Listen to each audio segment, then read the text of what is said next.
and you find it helpful, please turn in it to Acts chapter 9. This is where we will spend our time today. When I was in high school, my favorite class was humanities, because in humanities, one of the things we would do, we would either all read a book. That's right, it was introduced to C.S. Lewis. I wasn't a Christian, I didn't know anything about C.S. Lewis, and we had to read Out of the Silent Planet, which I just fell in love with after I read it. I just finished reading those 3 books a couple of months ago all over again for the 5th or 6th time. But we also had, as part of the class, and I really looked forward to this, were short stories. I loved short stories because they were short and because they generally had a lot of impact in a brief period of time. And one of them was called The Most Dangerous Game. I don't know if you've ever heard of that story, but it's written by a guy who died right around World War II named Richard Connell. And in this story, you have this big game hunter named Sanger Rainsford. Nobody who knows a kid named Sanger? I don't know one. But anyway, the baby book they had, Sanger was the name they chose. And he was a famous big game hunter that was known all over the world in the big game hunting world. He was in a boat out off South America scouting out an area to hunt when his boat sank. So he's in the middle of the ocean and he sees an island and he swims to the island. And when he gets there, he figures, oh, well, this is back. There were no cell phones, so he's stuck. And he says, well, the first thing I need to do is find water and food. And so he starts scrambling around the island, and he finds this gigantic palatial estate in the middle of this island. And he goes, woo! I'm saved. I've made it. And so he approaches the estate. He finds this guy there living by the name of General Zaroff. Now, Zaroff is a retired Russian general, and they begin to have a conversation, and they discover Zaroff is a big game hunter too. His whole life is hunting big game. And so he organizes this gigantic dinner, and he has the dinner, and they're all sitting there at the table, and he and Zaroff and Rainsford are having this conversation about big game hunting, and Zaroff is saying, I'm really tired of hunting. He said, because everything that's huntable, I've hunted. There's nothing left for me to hunt. There's no game out there that I don't know how to hunt such that I'll bag the game. There's no game that's as cunning as I am. And they keep talking and talking until finally Rainsford realizes that he's going to be the quarry. Yeah. He's going to be the quarry. The hunter is going to be hunted. With that in mind, let's look at the text. Acts chapter 9. Saul was still breathing out murderous threats against the Lord's disciple. He went to the high priest and asked him for the letters to the synagogues in Damascus, so that if he found any there who belonged to the way, whether men or women, he might take them as prisoners to Jerusalem. As he neared Damascus on his journey, a light from heaven flashed around him, and he fell to the ground and heard a voice and saying to him, Saul, Saul, why do you persecute me? Who are you, sir?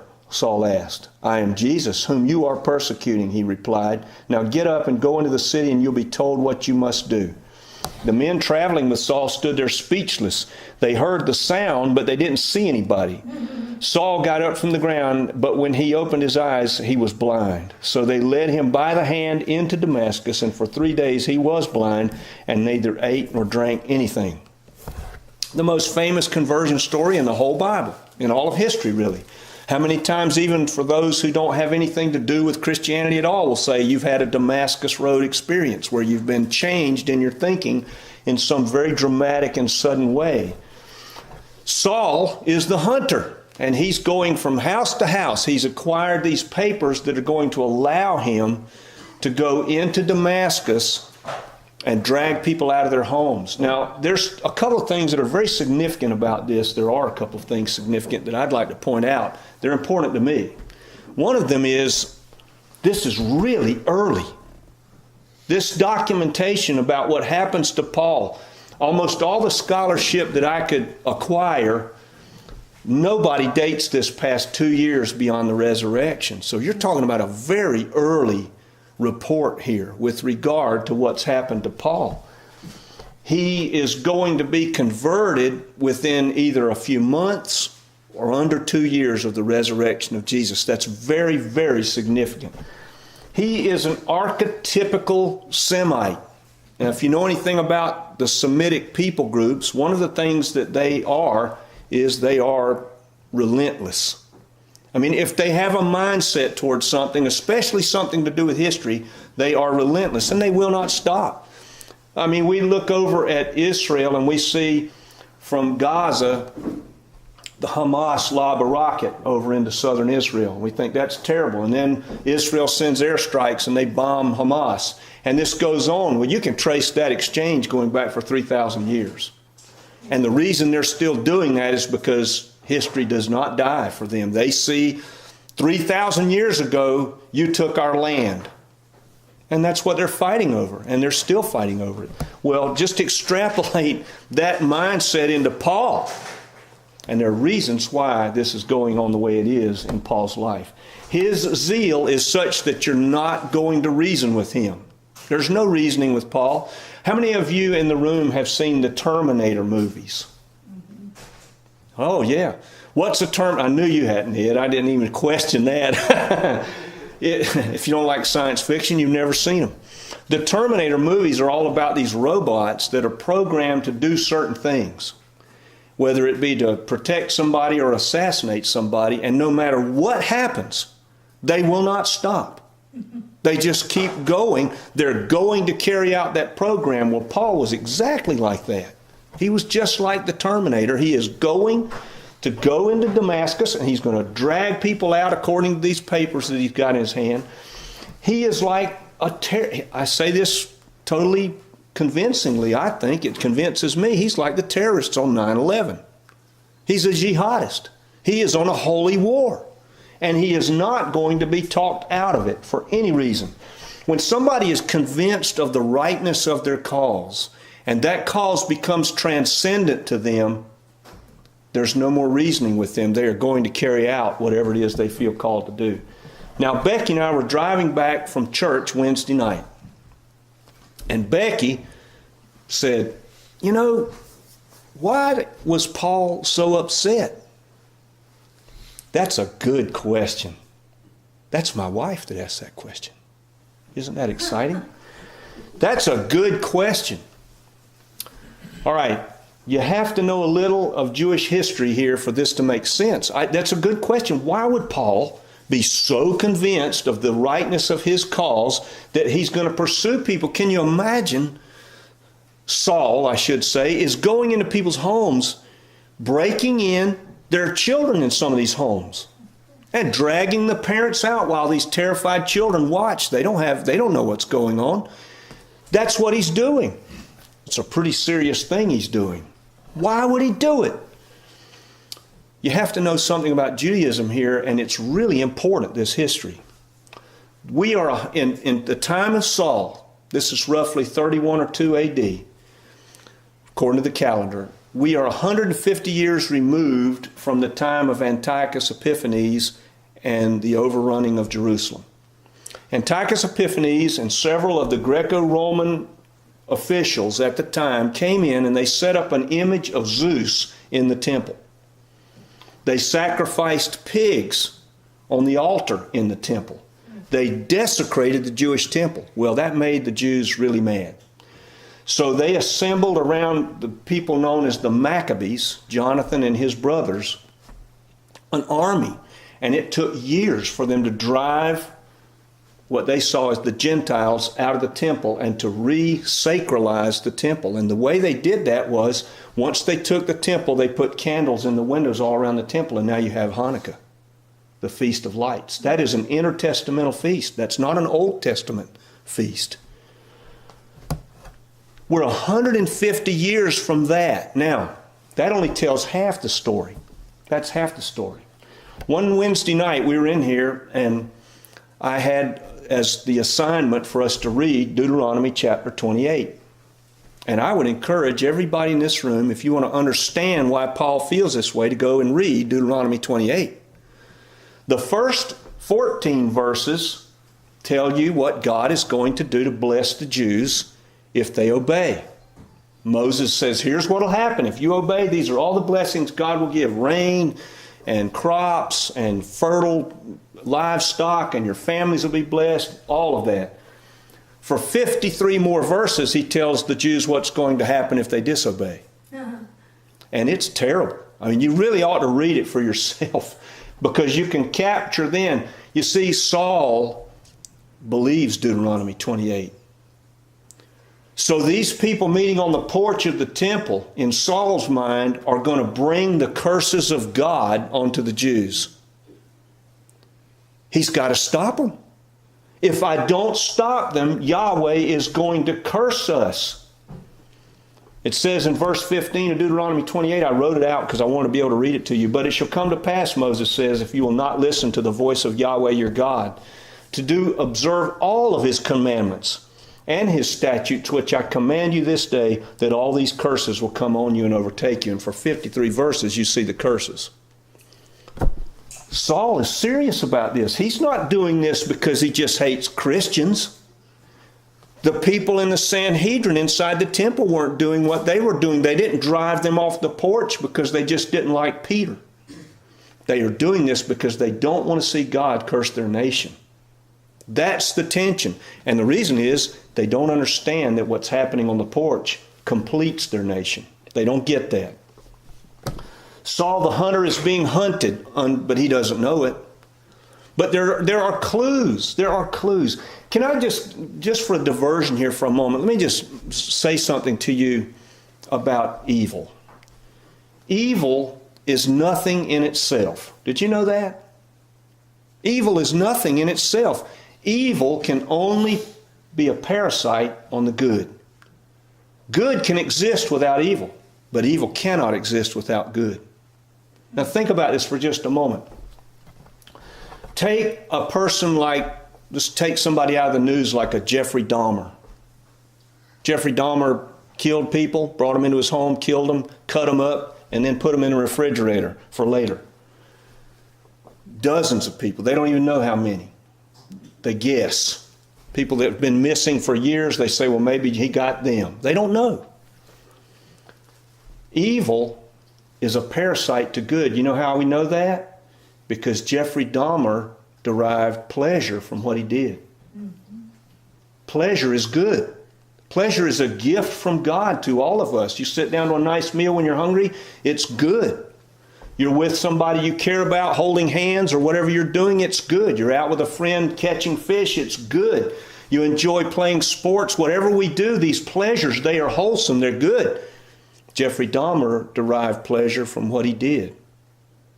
Evil is a parasite to the good. There can be no evil without the good, but there can be good without the evil. Very important philosophical thing. All of that being said to say, here's this jihadist, Saul of Tarsus. He's a jihadist.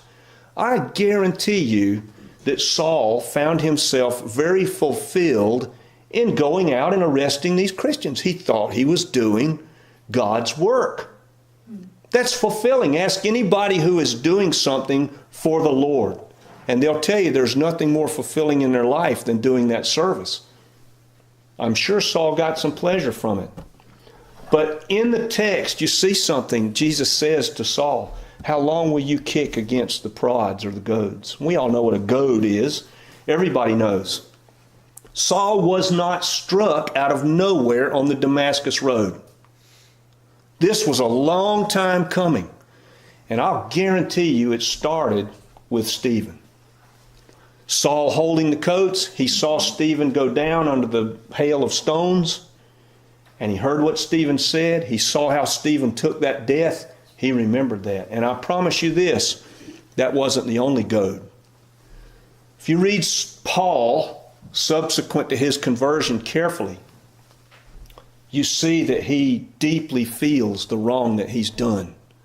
Think about the numbers of times that he's walking on. Here he's walking along the Damascus road. Now, if you know something about a Pharisee, when they were in a group of people who weren't Pharisees, they did not walk with them. There was a distance between Saul and the people he was traveling with, and that was intentional because the word Pharisee means separated. So he would separate himself from these people of the land, and he would not be walking with them close by. He's got time to think. This journey is 150 miles on foot between Jerusalem and Damascus. A lot of time on your hands to think. Do you think that God would not bring to Saul the goads of remembering the faces of those terrified children in the houses where he burst in and took the parents out? And some of those parents never came home. He knows that. I guarantee you God is using that, and he is goading Saul. So he's struck by the great light. The Damascus Road experience takes place. Saul had all this time to think. It was not something that just happened out of nowhere. That's the way it gets presented. I grew up in Sunday school just as some of you did, and I remember that was always the picture, the cartoon thing in the Sunday school primer would have the picture of this gold light coming down in shafts and Saul falling on his face, and as though that was the first event. There were lots of events in Saul's life that led up to this moment. God was working. So here we are 2 years at the most after the resurrection. And Saul responds, and in your Bibles, in lots of the Bibles, it will say, "Who are you, Lord?" There's something significant about that word. In the New Testament and in the Greek Old Testament, the word for Lord is kurios. Kurios means a lot of different things. In some cases, it means it's taking Yahweh, the name of God, and transliterating it into kurios, Lord. In some cases, though, it just means sir. It could be a person who owned a lot of land, a person who was a king, a person who was a governor. In this case, when Saul first encounters Jesus, that's his response. He's not saying Lord of heaven and earth. He's just saying, sir, who are you? Who are you? And Saul, just imagine Saul, when he asks that question, he doesn't know what answer is coming. And he gets the answer that is the most startling thing in all of Saul's life. How do I know that? Well, the first thing is I know what he was told. I'm Jesus. All right, let's do just a little logic and some math here. Saul is a grown man. This is within, at the most, 2 years of the resurrection. Jesus was crucified on what weekend? Right, but what weekend for the Jewish calendar? Think. The most important, that's right, the most important feast the Jews have, Passover. Do you think for 1 second that Saul, Pharisee of the Pharisees, born to the tribe of Benjamin, circumcised on the 8th day and before the law blameless, would not be in Jerusalem on Passover? Sure he would be. When Jesus said, "It's me, Jesus, you're persecuting," that was the most startling piece of information Saul had ever gotten in his life. The one that I knew was dead lives. Man. Oh. So, he's found out now. I can't even imagine what this would be like for his mind. All those people whose homes he broke into, all those people, Stephen, that he saw arrested, dragged out of their lives because of his zeal for Yahweh, he suddenly discovered that what they testified to was actually true. Jesus is alive. Wow! So, that's why Saul would say in Romans 7, "I know that in me and my flesh dwells no good thing, for desire is present with me, but I find it not doing that which is good." He knew what he had been. He remembered all that, and God used every bit of that. So Saul, the great persecutor, the leader of the jihad against the way, is now going to be led by the hand into Damascus. Saul, the stormtrooper, is stormed. And Saul, the one who gives the orders, is now going to take them for the rest of his life. Now, I say all this today to funnel this down to one little point for us today. That's all interesting history, Rip. What does it mean for us? Do you, as you sit in here, do we have guilt over the things that we've done and been in our lives? Do we remember them? Do we have things that we remember maybe we did yesterday for which the shame does not leave? That's a good thing. It's a good thing. God will harness that feeling and use it to change us into who He wants us to be. Nothing goes wasted when you're dealing with the Lord. And He can reach anybody. Anybody. There is nobody that I know in my lifetime who has become a believer, a real believer, I mean committed, who has done anything near what Saul has done. Nowhere close. Think of somebody who's a drug addict, a thief, a liar, a whatever they are, and has done it for years. It's nothing compared to this. Dragging people to their deaths. How many died while Saul arrested them and took them before the Sanhedrin? We don't know. No person, no matter how far away from God they are, can escape the hound of heaven once the leash is off. If God wants them, He's going to get them. Now that brings me to the final little nexus of all of this. You and I sit in this room. Every Sunday we have this list. Anybody wants to look at it can just look through it and read all the names. And it's like, oh, okay, here we go. Time to go through the prayer list. How long will it take today? I promise you that if you and I will work in concert with God, there are people in your life and in my life who I know don't know Him. I know they don't. And if you and I will commit to pray for them, the hound of heaven will chase them down. The hound, can you think of any prayer that God would want to answer more than we would pray for somebody to be born again who's not? I can't think of one. If we take salvation and lostness as seriously as Saul, who became Paul, takes it, or the Bible takes it, if God can get a hold of Saul, He can get a hold of anybody. Anybody. We have a responsibility to be praying for them to that effect. I don't know where everybody is.